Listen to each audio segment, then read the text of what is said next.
ನಮ್ಮ ದೇಶದಲ್ಲಿ ಯಾವುದೇ ಕಾರಣಕ್ಕೂ ನಾವು 1 ರೂಪಾಯಿ ಚಂದ ವಸ್ತು ಮಾಡಲ್ಲ. ಇದೊಂದು ನೆನಪಿ ಕಡೆ ನೀವು ಮೋಸ ಹೋಗ್ಕೊಡ್ದು. ದೇವಸ್ಥಾನ ನಿಮ್ಮದೇ. ದೇವಸ್ಥಾನ ಯಾರ್ದು ಹೇಳಿ? ಜಾಗ ನಮ್ಮ ಅಪ್ಪಂದು, ದೇವಸ್ಥಾನ ನನಗೆ. ನೀವೆಲ್ಲ ಯಾರು? ದೇವ್ರ ಮಕ್ಕಳು. ನೀವು ಮಕ್ಕಳಾಗಬೇಕು ವಿನಃ ಬಂದು ದೇವ್ರಿಗೆ ಬಂದು ಆಜ್ಞೆ ಕೊಡಬಾರ್ದು. ಲೇಟ್ ಆಗುತ್ತಾ, ಬೇಗ ಹೋಗ್ಬೇಕು ಅಂದ್ರೆ ನೀವು ತಪ್ಪು.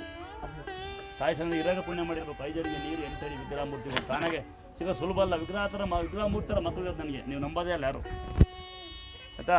ನಮ್ಮ ಕ್ಷೇತ್ರದಲ್ಲಿ ನಾವೇನು ಪವಾಡ ಪುರುಷರಲ್ಲ. ಇಲ್ಲಿ ಸ್ವಾಮಿಯರು ಯಾರು, ಸ್ವಾಮಿಯರಿದ್ದಾರೆ, ಗುರುಗಳಿದ್ದಾರೆ, ಪವಾಡ ಮಾಡ್ತಾರೆ. ಅದೆಲ್ಲ ಏನು ಸುಳ್ಳು, ಕವಡೆ ಹಾಕ್ತೀವೆಲ್ಲ ಸುಳ್ಳು.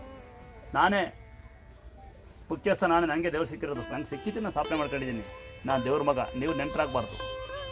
ನಾವು ರಾತ್ರಿ ದೇವ್ರ ಜೊತೆ ಮಾತಾಡ್ತೀವಿ. ಬೇಕಾದ್ರು ಬರ್ತಾರೆ, ದೇವ್ರು ತೋರಿಸ್ತೀಯಾ, ದೇವ್ರನ್ನ ಪರೀಕ್ಷೆ ಮಾಡ್ತೀವಿ, ಮೆಸೇಜ್ ಹಾಕಿರ್ತಾರೆ. ಕೆಲವ್ರು ನೋಡ್ತೀರಾ, ನಮ್ಮ ಮಗು ಹುಷಾರು ಮಾಡಿ ನಿಮ್ಮನ್ನು ಇಂಪ್ರೂವ್ ಮಾಡ್ತೀವಿ, ನಮ್ದು ಆ ಚೆನ್ನ ಈ ಚೆನ್ನಲ್ಲ, ಅವೆಲ್ಲ ಸುಳ್ಳು.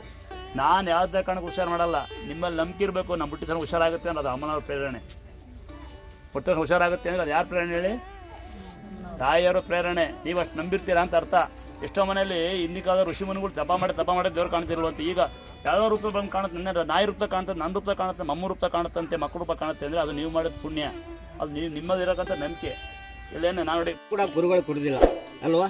ಅವ್ರ ಬಗ್ಗೆ ನಾವು ಚಿಂತನೆ ಮಾಡ್ತಾ ಇಲ್ಲ. ನಮ್ಮೆಲ್ಲರ ಬಗ್ಗೆ ಒಬ್ಬ ವ್ಯಕ್ತಿ ಆ ತಾಯಿಯ ಸ್ವರೂಪವಾಗಿ ನಮ್ಮನ್ನು ಕಾಪಾಡೋದಕ್ಕೆ ಎಲ್ಲವನ್ನೂ ಅವ್ರು ಮಾಡ್ತಾ ಇದ್ದಾರೆ. ಕಾರಣ ಒಂದೇ ಒಂದು ನಾನು ಬಯಸ್ತೇನೆ, ಅಂಥ ಗುರುಗಳಿಗೆ ಆ ತಾಯಿ ಪರಮೇಶ್ವರಿ ಆಯುರಾರೋಗ್ಯ ಭಾಗ್ಯ ಆಯುಷ್ಯವನ್ನು ಎಲ್ಲ ಕೊಡಲಿ, ಅವ್ರನ್ನ ಗಟ್ಟಿಯಾಗಿಡಲಿ. ಅವ್ರು ಗಟ್ಟಿಯಾಗಿದ್ದರೆ ನಾವೆಲ್ಲ ಗಟ್ಟಿಯಾಗಿ ಇರ್ತೀವಿ ಅಂತಕ್ಕಂಥ ಒಂದು ಮನೋಭಾವನೆಯಿಂದ ಈ ಒಂದು ಗೌರವಪೂರ್ವಕವಾಗಿ ಗುರುಗಳು ಸ್ವೀಕರಿಸ್ತಾರೋ ಇಲ್ಲೋ ಗೊತ್ತಿಲ್ಲ, ಒಂದು ಗೌರವಪೂರ್ವಕವಾಗಿ ಆತ್ಮ ಸಂತೋಷದಿಂದ ಅವರಿಗೆ ನೀವು ದೊಡ್ಡವರು ನಿಮ್ಮ ಕೈಲೇ ಇರಲಿ, ಹಂಗೆ ಆಶೀರ್ವಾದ ಮಾಡಿ. ನಿಮ್ಮ ಆಶೀರ್ವಾದ ಇರಲಿ. ತುಂಬ ಸಂತೋಷ. ನಿಮ್ಮ ಮಾತೆ ನಮಗೆ ತೃಪ್ತಿ ಕೊಡ್ತು ನಿಜಕ್ಕೂ. ಯಾಕೆಂದರೆ ಇದುವರೆಗೂ ಯಾರು ಬಂದು ನೀವು ನೀರು ಕುಡಿದಿರಾ, ಕಾಫಿ ಕುಡಿದಿರಾ, ಹುಷಾರಾಗಿದ್ದೀರಾ ಅಂತ ಯಾರು ಕೇಳಿಲ್ಲ. ಪ್ರಪ್ರಥಮವಾಗಿ ಬಂದು ನಮ್ಮ ಅಣ್ಣರು ನಮಗೆ ಕೇಳಿದ್ರೆ, ನಿಮಗೂ ದೇವ್ರು ಆಯಸ್ಸಾರ ಕೊಡಲಿ, ನಿಮ್ಮ ಮೊಮ್ಮಕ್ಕಳಿಗೆ ದೇವ್ರು ನಡೆಯೋ ಶಕ್ತಿ ಕೊಡಲಿ ಅಂತ ಆಶೀರ್ವಾದ ನಾವು ಮಾಡ್ತೀವಿ ಖಂಡಿತ. ಆಯಿತಾ? ದೇವ್ರು ಒಳ್ಳೇದು ಮಾಡಲಿ. ಭಾಳ ಖುಷಿಯಾದ ಸಂಗತಿ ಇದು, ಭಾಳ ನಗುವಂಥ ಆಶ್ಚರ್ಯಪಡೋ ಸಂಗತಿ. ಮಕ್ಕಳಿಗೆ ಕೂಡ ಮಾತಾಡಿದ್ದೀನಿ. ಬಾಗಲಕೋಟೆಯಲ್ಲಿ ನಮ್ಮವರು ನನ್ನ ಆತ್ಮೀಯರಿದ್ದಾರೆ. ಅವ್ರ ಹತ್ರ ಈ ಎಲ್ಲವನ್ನು ನೋಡಿಕೊಂಡು ಒಂದು ಲೈಬ್ರರಿ ಅಂತ ಮಾಡಿ, ಈ ನನ್ನ ಮೊಮ್ಮಕ್ಕಳು ಸರಿ ಹೋಗಿಬಿಟ್ರೆ, ಇದು ಸ್ವಾರ್ಥದಿಂದ ಹೇಳ್ತಾ ಇದ್ದೀನಿ, ನನ್ನ ಮೊಮ್ಮಕ್ಕಳು ಸರಿ ಹೋಗಿಬಿಟ್ರೆ ಗುರುಗಳದು ಡಾಮಿನೇಟ್ರಿ ಅಂತ ಹೇಳ್ತಾರೆ. ಅದು ಒಂದು ಕಿರುಚಿತ್ರ. ಈ ಕ್ಷೇತ್ರದ ತುಂಬ ನಾಡಿನ ತುಂಬ ಎಲ್ಲ ಇನ್ನೂ ಹಬ್ಬಬೇಕು, ಕೀರ್ತಿ ಹಬ್ಬಬೇಕು ಆ ತಾಯಿದು. ಆ ತಾಯಿಯಿಂದ ನಮ್ಮೆಲ್ಲರೂ ಕೂಡ ಆಶೀರ್ವಾದ ಸಿಗಲಿ ಅಂತಕ್ಕಂಥ, ಅದು ಏನೇ ಖರ್ಚಾದರೂ ಕೂಡ ನಾನು ವಹಿಸ್ಕೊಂಡು ಅದನ್ನು ಮಾಡಬೇಕು ಅಂತ ಒಂದು ಸಂಕಲ್ಪವನ್ನು ಮಾಡಿದ್ದೀನಿ. ಅದನ್ನು ಕೂಡ ಗುರುಗಳ ಹತ್ರ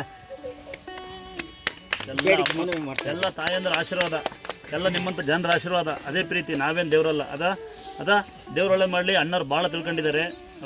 ನಾನು ಅವ್ರಿಗೆ ಏನು ಮಾಡೋಕ್ಕಾಗಲ್ಲ. ಒಂದು ಸರಿ ಅವ್ರು ತಿಳ್ಕೊಂಡಾರ ಬುದ್ಧಿಗೋಸ್ಕರ. ಅಣ್ಣ ನಿಮ್ಮ ಆಶೀರ್ವಾದ ನಮಗಿರಲಿ.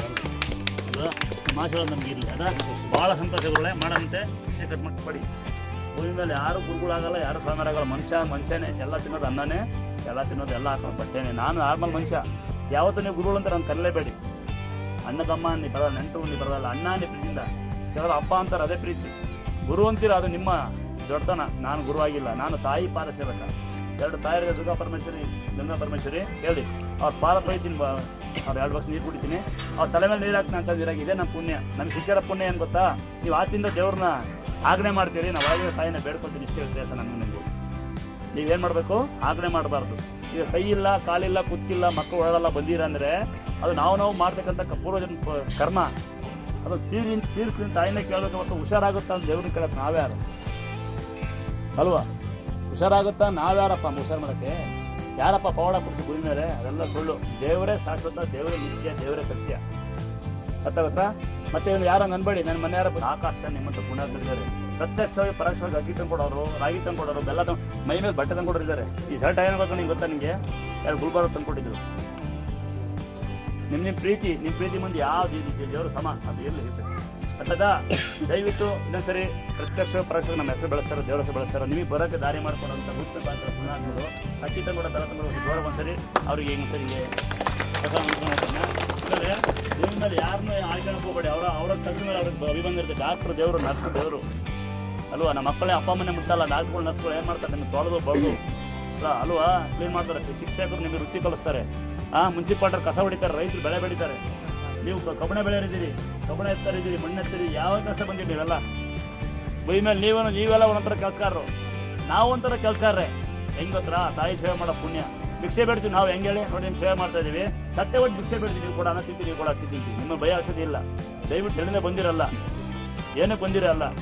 ತಾಯಿನೇ ಬೇಡ್ಕೊಳ್ಳಿ.